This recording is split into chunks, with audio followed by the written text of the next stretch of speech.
How to set SIM preferred network type on OPPO Reno 7 5G. And okay guys, here in your mobile phone, go to settings. In settings, go to mobile network. In mobile network, select the SIM you want to change this SIM preferred network type. So for my example, I changed this into SIM 1.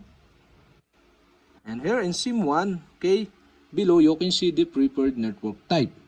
And the preferred network type is set into 4G, 3G, 2G, or auto.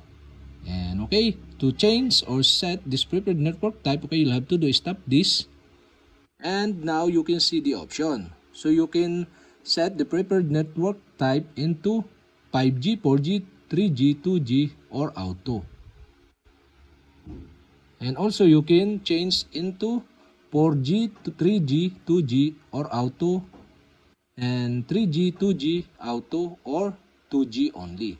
So I decide to change the preferred network type into 5G, 4G, 3G, 2G, or auto. And that's it. Okay, we have successfully set the SIM preferred network type on OPPO Reno 7 5G.